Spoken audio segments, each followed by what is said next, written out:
Você sabe o que é uma colisão mecânica? Já estudou esse assunto ou quer saber como ele cai no Enem? Então essa aula foi feita especialmente para você. Mas antes de começar a aula, o que eu peço para você, meu guerreiro, é o seguinte: se inscreva no canal, ative as notificações, porque isso vai ajudar o projeto a crescer e vai me incentivar ainda mais a produzir conteúdo para você, meu guerreiro, que vai fazer o Enem, tá? Então vamos começar a aula. Passa a vinheta aí, meu editor.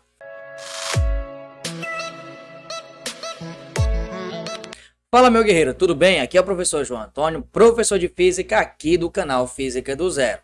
Olha só, na aula de hoje nós vamos aprender um pouquinho sobre as colisões mecânicas e como esse assunto já caiu e pode cair no Enem. Então agora vamos para a aula. Colisões mecânicas, professor. O que é uma colisão mecânica? Então olha só, na colisão mecânica geralmente acontece entre dois corpos. E a preocupação está em você relacionar o que acontece com a energia cinética, tal, energia cinética e a quantidade de movimento imediatamente antes e depois da colisão, tá?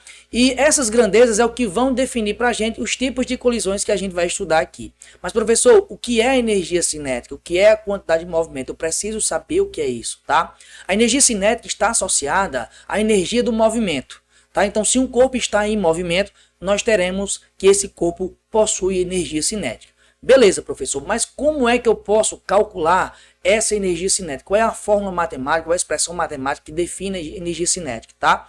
Então é o seguinte, ó, meu guerreiro, a energia cinética, ela é definida da seguinte forma, ó. A energia cinética é definida matematicamente como sendo a massa do corpo vezes a sua velocidade ao quadrado dividido por 2. Tá? Então, o que você precisa saber sobre a energia cinética? A energia cinética está associada ao movimento dos corpos. É a energia do movimento. E ela pode ser calculada através dessa seguinte equação matemática. Tá? Energia cinética é igual à massa da partícula, nesse caso do corpo, vezes a sua velocidade ao quadrado dividido por 2. Beleza, professor. Energia é uma grandeza escalar. Tá bom? Então, ela é bem definida apenas como uma unidade de medida. E nesse caso, energia no Sistema Internacional de Unidades é dada em joule, tá, pessoal? Ó, dada em joule, tá? Energia é dada em joule. Beleza, professor, já entendi o que é energia cinética. Agora, o que é a quantidade de movimento? Preste bem atenção. Quando eu digo assim, eu tenho um carro e tenho um caminhão, tá? Ambos têm massas diferentes. Mas se eles estiverem à mesma velocidade, eu posso dizer que esses dois corpos, eles possuem a mesma quantidade de movimento? Olha só com a velocidade eu não posso definir isso, tá? Eu não posso dizer que os dois corpos, eles possuem a mesma quantidade de movimento, tá? Por quê? Porque eles possuem massas diferentes, eles têm inércias diferentes, tá? E a quantidade de movimento, que na física é representada pela letra Q, é dada pelo produto, né? A relação entre a massa desse corpo, de um corpo, é multiplicado pela sua velocidade, tá? E lembrando que a velocidade é uma grandeza vetorial. E como nós temos aqui um produto entre um escalar, que é a massa, e um vetor, que é a velocidade, o resultado disso daqui vai ser uma grandeza vetorial. Então, ó, a quantidade de movimento é uma grandeza vetorial. Beleza, meu guerreiro? Agora é o seguinte, quando a gente está estudando as colisões, o que a gente leva em consideração? Que independentemente do tipo de colisão realizada, que acontece, a quantidade de movimento, tá? A quantidade de movimento, ela vai ser, do sistema, ela vai ser conservada. Como assim, professor? A quantidade de movimento antes e depois da colisão será a mesma, tá? Nós não teremos a mudança na quantidade de movimento. Por quê, professor? Porque a gente está considerando apenas forças internas do sistema, não forças externas, tá bom? Por exemplo, a força de colisão entre os dois carros, por exemplo, dois carros colidindo, tá? Nós temos a força de interação entre eles. Outras forças fora do sistema nós não levaremos em consideração. Então, neste caso, a quantidade de movimento ela vai ser o quê? Ela vai ser conservada, tá? Ou seja, o que eu posso dizer? Que a quantidade de movimento final será igual à quantidade de movimento inicial. Tranquilo? Então, sabendo disso, a gente agora vai partir para entender quais são os tipos de colisões. Beleza? Vou organizar o quadro aqui para você. O primeiro tipo de colisão que a gente vai estudar aqui é a colisão elástica. Professor, mas o que é essa colisão elástica?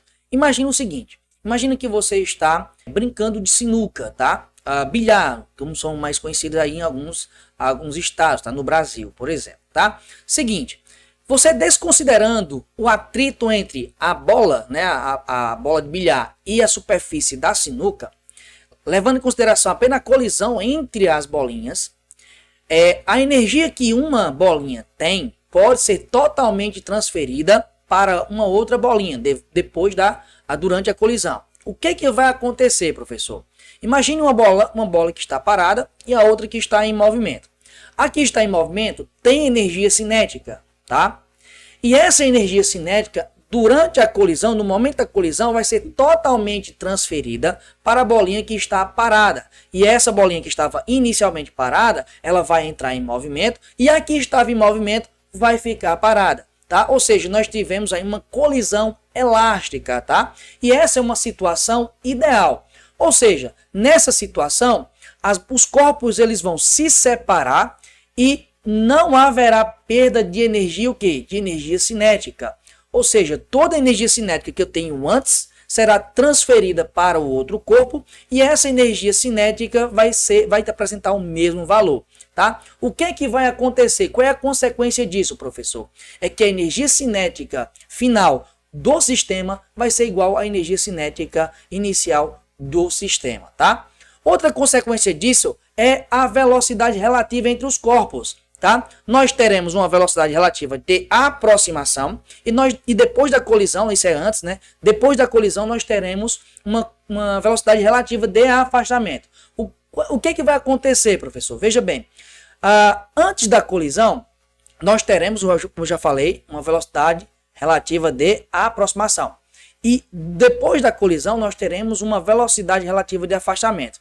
Nesta condição, onde a energia cinética é igual na situação inicial e final, a velocidade, né, o módulo da velocidade relativa de afastamento vai ser igual ao módulo da velocidade relativa de aproximação. Beleza? Ó, e é isso que a gente tem. Então, quais são as condições para que a gente tenha uma colisão elástica, professor? É que a energia cinética final do sistema tem que ser igual à energia cinética inicial do sistema. Ou seja, nós não teremos perda de energia, tá? E a outra consequência é que a velocidade de aproximação e afastamento terá o mesmo módulo. Beleza? Então, essa é a consequência, tá? São as características de uma colisão elástica. Beleza? Vamos agora para a colisão parcialmente elástica. Vou arrumar o quadro para você. Já na colisão parcialmente elástica, o que é que vai acontecer com os corpos, professor, depois da colisão? Olha, eles vão se separar e nesse tipo de colisão haverá perda de energia, tá? A consequência disso é o seguinte, que a energia cinética final, tá, vai ser menor do que a energia cinética inicial do sistema. Ou seja, neste caso, a velocidade relativa de afastamento, tá, ó, a velocidade relativa de afastamento será menor do que a velocidade relativa de aproximação. Tá? Então, por exemplo, se antes o corpo tem 100 joules de energia, tá, está se movimentando com 100 joules de energia, e tem uma velocidade, por exemplo, suponha de 10 metros por segundo, o que é que vai acontecer depois da colisão parcialmente elástica? Esses corpos vão se separar e a velocidade relativa de afastamento entre eles vai ser menor do que a velocidade relativa de aproximação. A consequência disso é que a energia cinética que eu terei depois da colisão vai ser menor do que a energia cinética inicial. Tá? Então essas são as características, tá, da colisão parcialmente elástica. Lembrando que em todo tipo de colisão a quantidade de movimento será conservada. A quantidade de movimento inicial será igual à quantidade de movimento final. Beleza? Então essas são as características da colisão parcialmente elástica. Tá? Uma situação, por exemplo, seria uma colisão entre duas bolas de bilhar, onde as duas se afastam. Tá? Por exemplo, nesse caso diferente da situação anterior, onde nós teremos uma colisão perfeitamente elástica, ou elástica, como eu gosto de falar, que uma, quando colidir com a outra, né, isso vai ficar parada e a outra entra em movimento. Nesse caso não, as duas entram em movimento, tá? E nós teremos uma velocidade relativa de afastamento menor, consequência disso, uma energia cinética final menor do que a inicial. Beleza? Agora vamos para a colisão inelástica. Vou arrumar o quadro para você. Já na colisão elástica, meu guerreiro, o que é que vai acontecer? Olha só, os corpos eles vão permanecer juntos após a colisão, tá? E nesse tipo de colisão, o que é que vai acontecer com a energia? Olha só, haverá perda de energia cinética, tá? Ou seja, toda a energia cinética, neste caso, será dissipada, tá? Ó, será dissipada. Ou seja, a energia cinética final será menor do que a energia cinética inicial.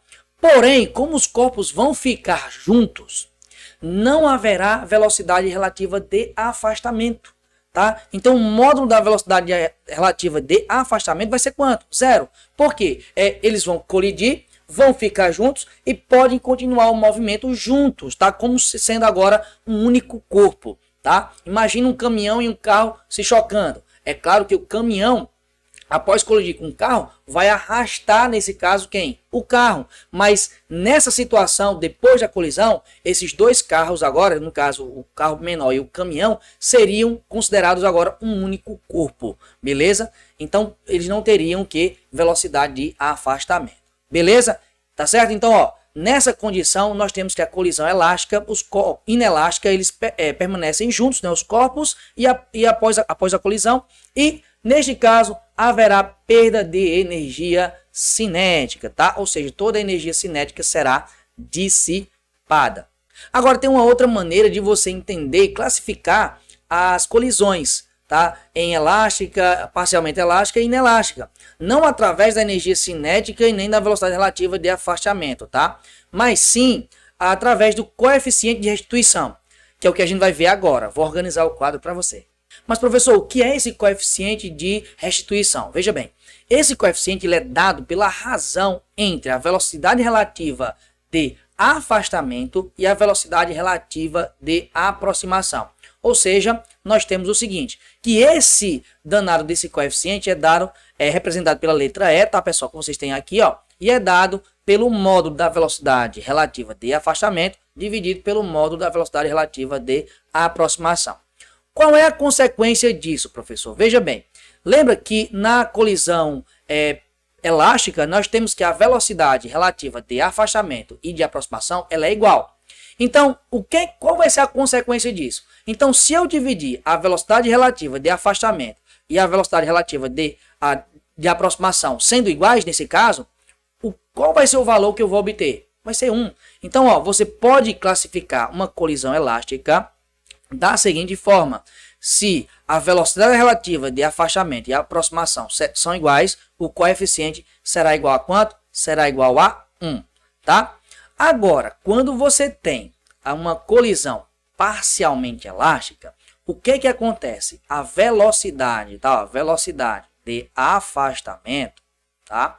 Ela vai ser menor do que a velocidade relativa de aproximação, tá? Então, o que vai acontecer? É que esse coeficiente, tá? Esse coeficiente de restituição, ele vai estar em um valor, ele vai ter um valor entre, tá? 0 e 1, sendo maior do que 0 e menor do que 1, tá? Se o coeficiente de restituição apresentar um valor entre 0 e 1, tá? Nós teremos que essa colisão será uma colisão parcialmente elástica, tá? Agora, quando a velocidade de afastamento, relativa de afastamento é igual a 0, tá, ó, é igual a 0, nós temos que o coeficiente de restituição vai dar igual a 0. Por quê? Tipo, se eu substituir aqui um 0 aqui, ó, e dividir pela a velocidade de aproximação, nós teremos que esse resultado vai ser 0, tá? Então isso implica dizer que a colisão, tipo de colisão, será uma colisão que será uma colisão inelástica, tá? Então se o coeficiente de restituição der igual a 0, nós teremos que a colisão é inelástica. Essa foi a nossa aula de hoje, meu guerreiro. Espero que você tenha gostado. Se você ainda não é inscrito no canal, ó, se inscreva aqui no canal, ativa as notificações e deixa o like aí no vídeo, tá? Se ficou alguma dúvida, comenta aqui abaixo, tá bom? Que eu vou te responder. Eu te espero na próxima aula. Valeu!